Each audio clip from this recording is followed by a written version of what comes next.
Il y a une blessure en toi si profonde qu'elle t'accompagne depuis des années. Une blessure qui s'exprime sous la forme d'une peur viscérale, celle d'être abandonné. Cette peur te souffle à l'oreille en permanence que tu dois être plus, que tu dois faire plus, que tu dois tout sacrifier pour qu'on t'aime et qu'on reste à tes côtés. Et malheureusement, elle a un coût. Parce que pour éviter qu'on te quitte, tu te quittes chaque jour toi-même. Tu renonces à tous tes besoins, tes désirs et même à ton essence. Et chaque fois que tu fais tout ça, tu creuses un vide en toi, un vide que par la suite, tu tentes de désespérément combler à travers les autres. La vérité, c'est que la personne que tu cherches à retenir aujourd'hui n'est pas celle dont tu as vraiment besoin.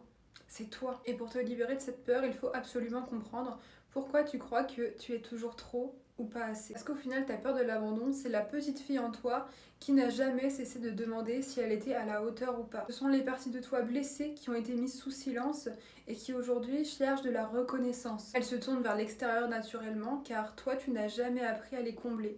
Tu n'as pas appris à les écouter. Et ce qui est fascinant et douloureux à la fois avec la peur de l'abandon, c'est qu'elle devient un aimant pour attirer des relations qui vont la confirmer. Sans même t'en rendre compte, tu es attiré par des partenaires qui ne pourront jamais t'apporter la sécurité que tu recherches et ça t'éloigne encore plus de toi. Ça se produit parce que ton inconscient cherche à rejouer les mêmes dynamiques connues dans le passé afin d'en changer l'histoire de fin. Inconsciemment, tu veux prouver que cette fois, tu seras assez, tu seras suffisante pour qu'on ne te quitte pas. Par exemple, tu te retrouves peut-être à courir après des hommes indisponibles émotionnellement en espérant qu'ils valident ta valeur. Mais tu te rends compte que plus tu fais des efforts pour combler leur distance, et plus tu t'éloignes de toi-même. Parce qu'en espérant être choisi par quelqu'un d'autre, tu oublies de te choisir et donc tu te perds. Chaque fois que tu fais passer les besoins des autres avant les tiens, que tu étouffes tes émotions, que tu acceptes également des comportements qui te blessent, tu t'abandonnes un peu plus. Et en faisant tout ça tous les jours, tu renforces l'idée que ton bien-être dépend de quelqu'un d'autre et que tu n'es pas capable de trouver toutes ces ressources en toi. Le grand paradoxe de tout ça, c'est que plus tu te sacrifies pour lui,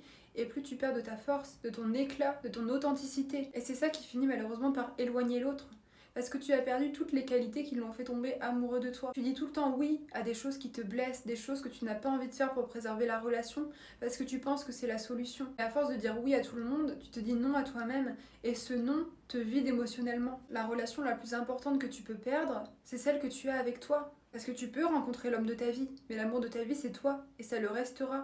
Tu es ta seule certitude dans la vie, tu sais que tu seras avec toi jusqu'à la fin de tes jours. Alors pourquoi tu ne prends pas soin de cette relation-là comme tu le fais pour ta relation de couple? Parce que tu as bien conscience que tu dois mettre en place des actions, faire des efforts pour entretenir ta relation avec ton partenaire. Ça fonctionne de la même façon avec toi. Est-ce que tu as conscience que tu as une relation à part entière à entretenir avec la personne que tu es? Parce que non, tu n'es pas une moitié qui a besoin d'être complétée. Quand il n'est plus là, tu es une femme déjà entière. Et cette relation mérite d'être comblée. Si tu continues de te trahir comme tu le fais actuellement, tu envoies un message clair à ton subconscient. Tu lui dis: je ne suis pas assez importante pour moi-même. Tu es dans une relation où tu donnes constamment, mais où tes besoins sont ignorés. Tu ne reçois pas en retour. Et donc tu t'es persuadé que tes besoins comptent moins que ceux de l'autre. Commence à observer tes schémas pour t'en libérer. Parce que tant que tu ne les mets pas à l'état de conscience, ils continueront de dicter ta vie à ta place. Note chaque fois que tu dis oui aux autres alors qu'en fait t'avais envie de dire non. Chaque fois que tu excuses un comportement qui te blesse, chaque fois que tu fais passer les désirs de l'autre avant les tiens. Tu dois le faire pas pour te juger, mais pour prendre conscience de tous ces moments où tu t'abandonnes. Comment est-ce que ta peur de l'abandon se manifeste dans ta relation?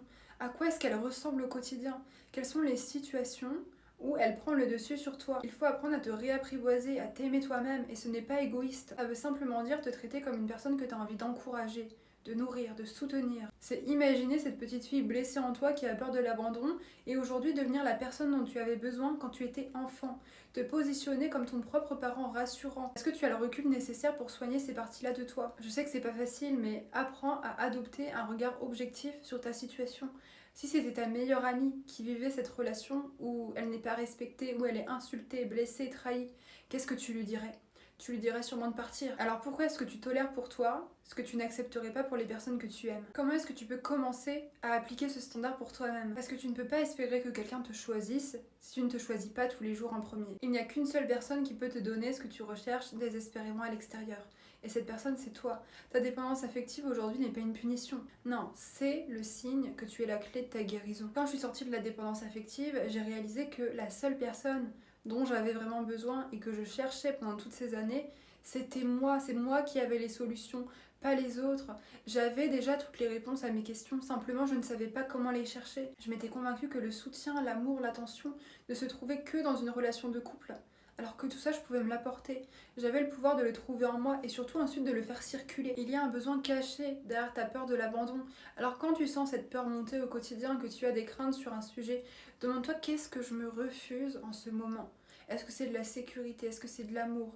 Est-ce que c'est de la considération? Parce que cette peur te poussera toujours à chercher chez l'autre ce que tu es supposé trouver en toi. Aujourd'hui, il est temps que tu t'aimes assez pour te venir en aide, que tu te considères suffisamment pour te sauver toi-même. Parce que tu ne peux pas rester dans cette posture où toute ta vie tu vas faire porter de la responsabilité de ton bonheur à quelqu'un d'autre. C'est beaucoup plus simple de blâmer ton chéri pour ton malheur plutôt que de toi assumer que si t'es malheureuse aujourd'hui, c'est la conséquence de tes actions. C'est parce que t'oses pas affronter cette peur. Pour arrêter de t'abandonner, commence à poser des limites dans ta relation envers toi-même. Parce que c'est bien de poser des limites avec les autres, mais tant que t'y crois pas, tant que t'as pas ce standard, ce respect haut pour ta personne, les autres n'y croiront pas non plus. Reconstruire une relation avec toi commence par dire non. Pas seulement aux autres, mais aussi à toutes ces pensées et ces comportements qui te poussent actuellement à te sacrifier. La prochaine fois que tu ressens l'envie de te minimiser, de ne pas respecter tes besoins, demande-toi, est-ce que là je suis en train de me respecter? Tu dois arrêter de te résumer entièrement à ta dépendance affective. Tu n'es pas ta dépendance, tu es une femme qui a des blessures à guérir. Et il y a une version de toi dans le futur qui existe, qui n'est pas dépendante. C'est à cette version aujourd'hui que tu dois t'accrocher. Arrête de te définir uniquement en fonction de ton passé. N'oublie pas que la seule chose sur laquelle tu as du contrôle, c'est ton présent. Et le retour vers soi, c'est une succession de petites choses que tu vas faire chaque jour pour te respecter, pour t'aimer, pour te chérir. L'amour de soi, c'est aussi de la discipline. Et tu verras que ta peur de l'abandon perdra enfin de son pouvoir quand tu considéreras pleinement cette relation avec toi-même. Parce que tu arrêteras de dire tous les jours que t'es pas entière, que t'es pas assez sans lui, que t'es pas à la hauteur. Non, tu réaliseras que le sentiment le plus puissant et libérateur au monde, c'est de se sentir à la maison en soi-même. Tu sais, on parle souvent de nos partenaires en disant que voilà, mon chéri, c'est ma safe place. Et pourquoi pas devenir toi-même ta safe place, le lieu dans lequel tu te sens en sécurité? Parce que quand tu deviens ta propre source d'amour et de réconfort, peu importe où tu te trouves, tu es toujours capable d'accéder à tes ressources intérieures. Quand tu te choisis chaque jour, tu n'as plus besoin de forcer les autres à rester. Tu es là pour toi et c'est suffisant. Et tu as conscience que les personnes qui voient ta valeur, qui savent te traiter à la hauteur de ce que tu mérites, resteront sans que tu aies besoin de les forcer. Tu arrêtes de demander à quelqu'un d'autre de combler ton vide intérieur parce que tu comprends qu'il vient de causes bien plus profondes et que tu es la seule à pouvoir les déterminer. Tu te sens déjà rempli d'amour par toi-même et c'est comme ça que tu peux attirer des relations qui reflètent exactement la même énergie. N'oublie jamais que dans un couple, il y a 3 entités différentes. Il y a le je, le tu et à 2 on forme le nous. Ce n'est pas 2 personnes qui se rencontrent et qui sont 2 moitiés qui viennent se compléter et ne former plus qu'un. C'est en t'occupant de cultiver pleinement ton jardin intérieur, de prendre soin du jeu, que tu pourras ensuite t'occuper correctement du nous. Tu sais, il y a cette métaphore qui dit que plutôt que chasser les papillons, concentre-toi sur ton jardin pour le cultiver, pour y faire pousser de belles fleurs. Et c'est comme ça que naturellement, les papillons viendront. Et en amour, c'est exactement ça. Ta responsabilité, c'est de t'assurer de toujours cultiver ton jardin pour te sentir en paix avec toi-même. Quand tu atteins cet état-là, c'est comme ça que tu peux accueillir dans ta vie une relation où tu vas accepter ton partenaire, l'aimer pour qui il est vraiment. Tu ne le vois plus uniquement comme une potentielle figure de sécurité, ni comme quelqu'un qui va devoir t'apporter de l'amour. Tu le vois comme quelqu'un avec qui tu as envie de partager une partie de ta vie, quelqu'un qui est imparfait, mais avec qui tu as envie d'évoluer, de t'élever. Ça, c'est le vrai amour, parce que n'oublie jamais que l'amour est là pour te sublimer et non pas pour t'effacer.